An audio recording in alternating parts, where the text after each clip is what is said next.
Ukuran kinerja para penegak hukum dan HAM juga harus diubah,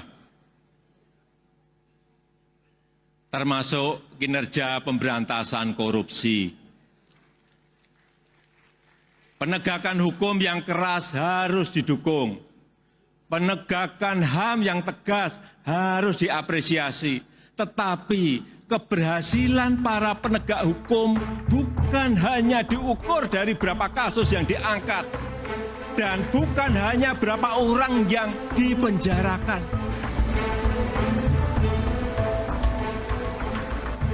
Berubah adalah kata kunci dalam pidato kenegaraan Presiden Republik Indonesia Joko Widodo pada 2019 yang lalu tentang penegakan hukum atau law enforcement.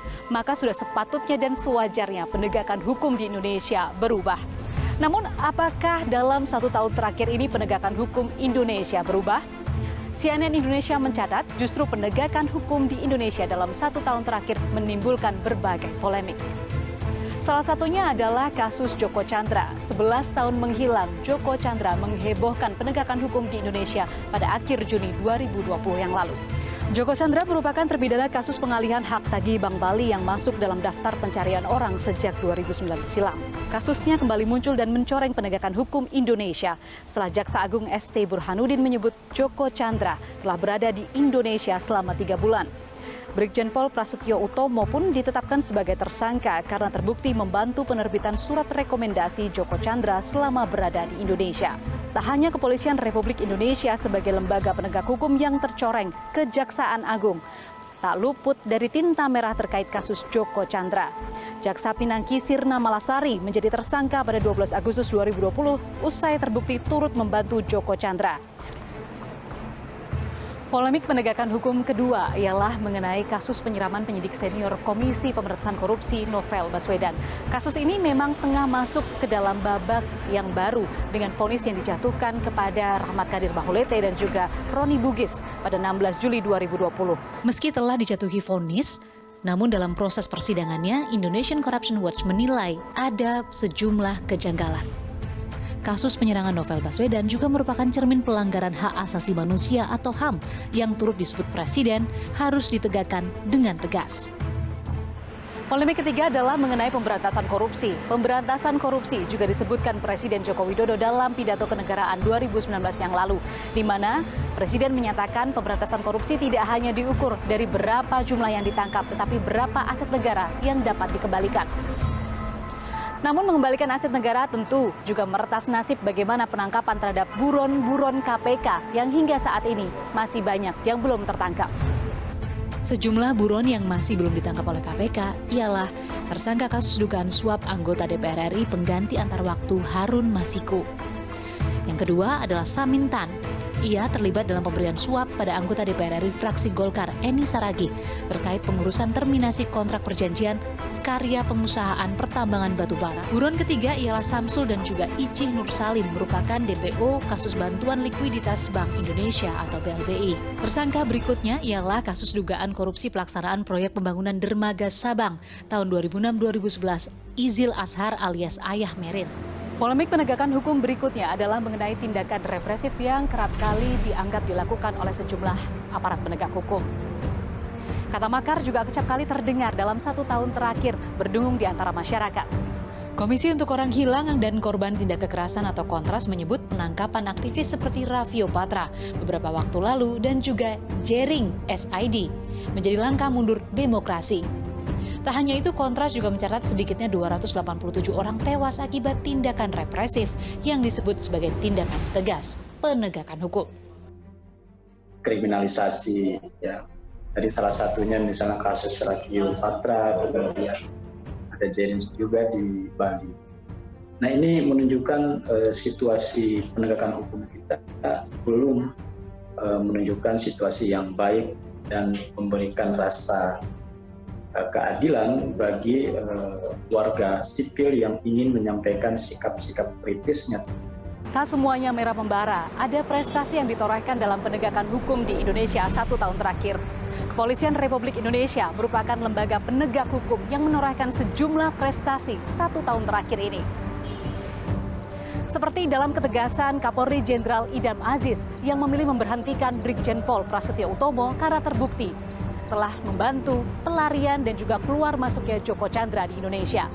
Kemudian, pengembalian buron yang telah 17 tahun keluar dari Indonesia, Maria Lumowa, terpidana kasus pembobolan Bank Negara Indonesia senilai 1,7 triliun rupiah, dibawa kembali oleh Bareskrim Mabes Polri.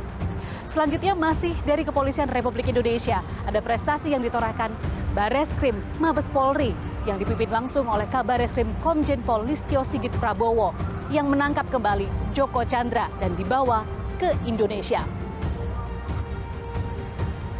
Tak hanya Kepolisian Republik Indonesia, namun Kejaksaan Agung juga menorehkan prestasi dengan kembali membuka kasus Jiwasraya.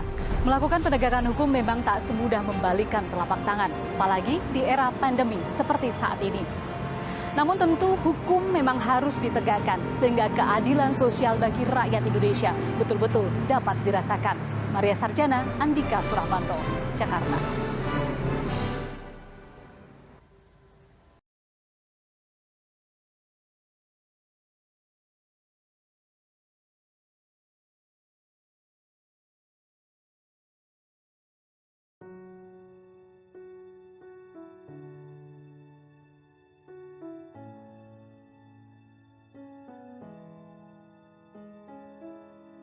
Rasa ingin tahu adalah awal dari kebijaksanaan.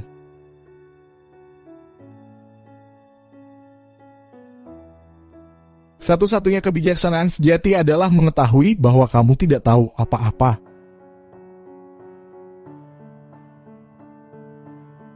Kebijaksanaan sejati datang kepada kita ketika menyadari betapa sedikitnya kita memahami tentang kehidupan diri sendiri dan dunia di sekitar kita.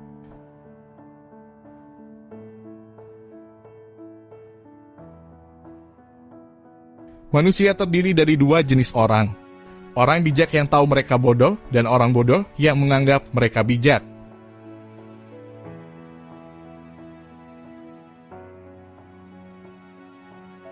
Orang cerdas belajar dari segalanya dan dari semua orang biasa, dari pengalaman mereka, orang bodoh sudah memiliki semua jawaban.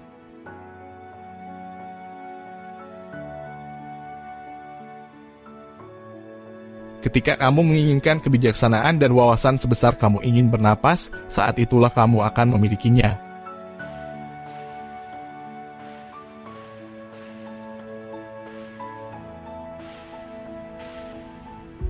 Alam telah memberi kita dua telinga, dua mata, dan hanya satu lidah. Kita harus mendengar dan melihat lebih banyak daripada bicara.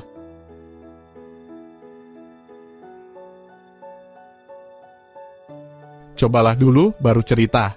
Pahamilah dulu, baru menjawab. Pikirlah dulu, baru berkata. Dengarlah dulu, baru beri penilaian. Bekerjalah dulu, baru berharap.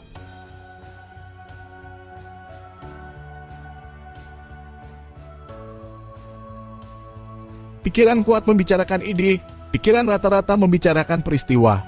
Pikiran lemah membicarakan orang.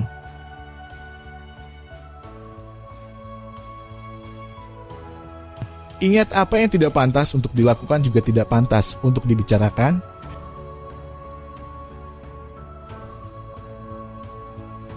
Dia yang ingin menggerakkan dunia, pertama-tama harus menggerakkan dirinya sendiri.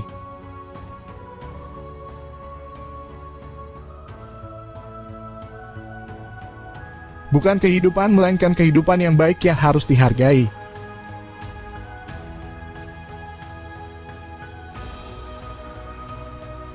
Kehidupan yang tidak diuji, tidak layak untuk dijalani.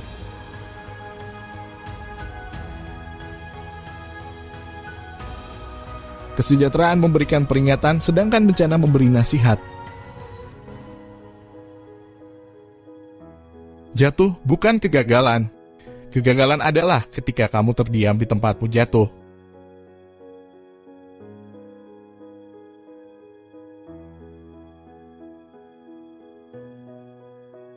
Dia yang tidak puas dengan apa yang dia miliki, tidak akan puas dengan apa yang dia ingin miliki.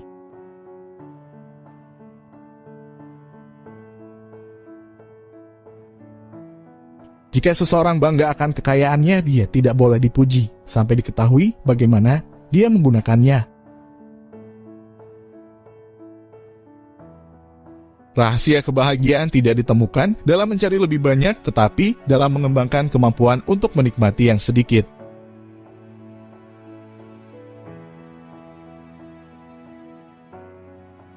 Apakah kamu tidak malu menumpuk uang dan kehormatan dan reputasi, dan begitu sedikit peduli tentang kebijaksanaan dan kebenaran, dan meningkatkan kualitas jiwa?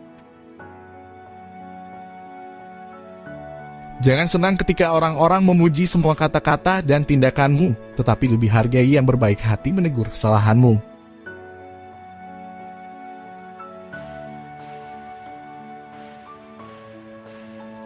Fitnah tidak menyakitiku karena mereka tidak memukulku.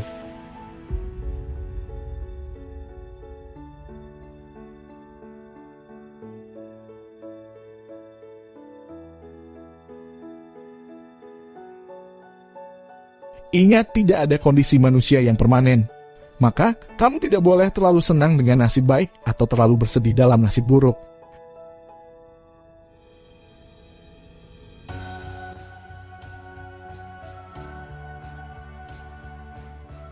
Utamakan pengetahuan daripada kekayaan, karena yang satu bersifat sementara, yang lain abadi.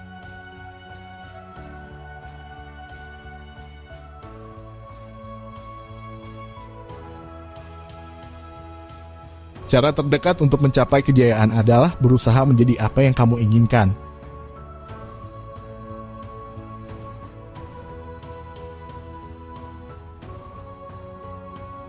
Orang jahat hidup supaya mereka makan dan minum, sedangkan orang baik makan dan minum supaya mereka hidup.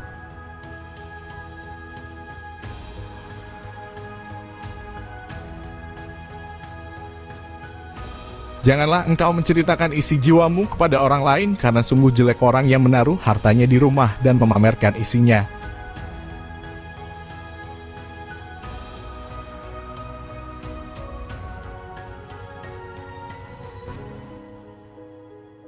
Jika engkau menginginkan kebaikan, segeralah laksanakan sebelum engkau mampu.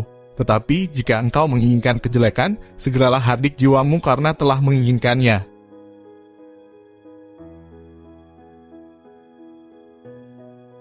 Di masa kanak-kanak jadilah sederhana, di masa muda jadilah penuh energi, di masa dewasa jadilah seimbang, dan di usia tua jadilah bijaksana.